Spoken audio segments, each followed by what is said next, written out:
Hello viewers, viral নাটক কথা এপিসোডের আজকের পর্বে আমরা ঠিক এরকমটাই দেখতে পাই যে ঠাম্মি কথাকে বলতে থাকে যে আমার জানা মতে তুমি তো কোনো ভুল করতে পারো না, তাহলে তুমি চিত্রাকে কি নিয়ে সন্দেহ করলে। তারপর কথা ঠাম্মিকে বলতে থাকে যে আমি জানি আমি সবার চোখে ছোট হয়ে গেছি, বিশেষ করে পাচক মশাইয়ের চোখে। জুমি কথাকে বলতে থাকে যে তুই চিত্রার ওপর থেকে সন্দেহগুলো ছেড়ে দে, সেই জন্যই তো তোর অগ্নি দাদার সাথে এত অসুবিধাগুলো সৃষ্টি হচ্ছে। তখন কথা জুমিকে বলতে থাকে যে খারাপ সময় তো মানুষ চেনা যায়, পাচক মশাই আমার সাথে এই ব্যবহারটা করবে আমি কখনোই ভাবিনি। গুহবাড়ির কেউ ক্ষতি করে যাবে কিংবা ক্ষতি করার চেষ্টা করবে সেটা তো আমি কখনোই মেনে নিতে পারি না। এরপর কথা সেই সেবাগঞ্জের গাড়ি নিয়ে প্রত্যয়কে প্রশ্ন করে এবং জয়ন্তর নাম্বার নিয়ে তার সঙ্গে দেখা করতে যায়। কথা যখন প্রত্যয়ের সাথে এই সমস্ত কথা বলছিল তখন পিছন থেকে সবকিছুই শুনে ফেলে অগ্নি। তারপর মনে মনে ভাবতে থাকে যে কথা আবার কি প্রমাণ সংগ্রহ করতে চায়, আমাকে ওকে ফলো করতে হবে। এরপর কথা জয়ন্তর অফিসে চলে আসে এবং জয়ন্তকে জিজ্ঞেস করে সেই সেবাগঞ্জের গাড়ির কথাকে ফলো করতে করতে অগ্নিও সেই অফিসে চলে আসে। তারপর জয়ন্ত কথাকে বলতে থাকে যে আমাদের এখান থেকে তো দিনে অনেকগুলোই গাড়ি যায়, এটা জানা মুশকিল যে সেই দিন ওই গাড়িতে কে গিয়েছিল। তারপর কথা জয়ন্তকে বলতে থাকে যে আপনাদের এখানে রেজিস্ট্রি খাতা নেই, রেজিস্ট্রি খাতায় দেখলেই তো বোঝা যায় যে সেই দিন ওটা কে গিয়েছিল। তারপর জয়ন্ত যখন রেজিস্ট্রি খাতা খুলে দেখে তখন সেখানে চিত্রা গুহর নাম লেখা ছিল।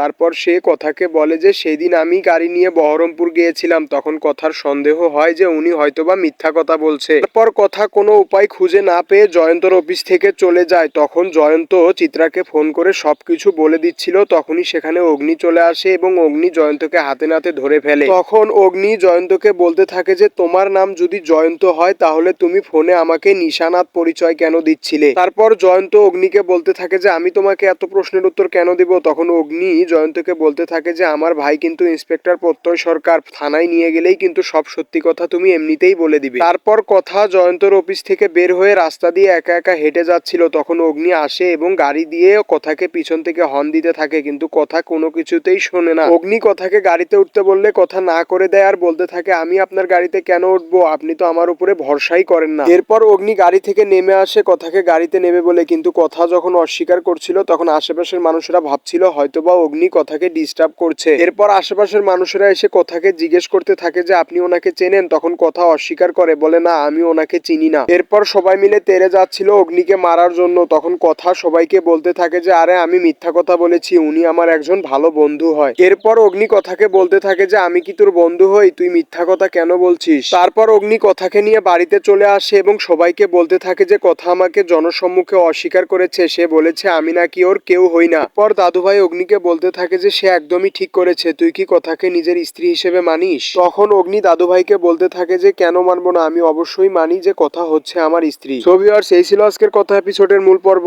এই নাটকের আগামী পর্বগুলো দেখতে আমাদের চ্যানেলটিকে অবশ্যই সাবস্ক্রাইব করে এবং একটি লাইক দিয়ে আমাদের পাশে থাকবেন। ধন্যবাদ।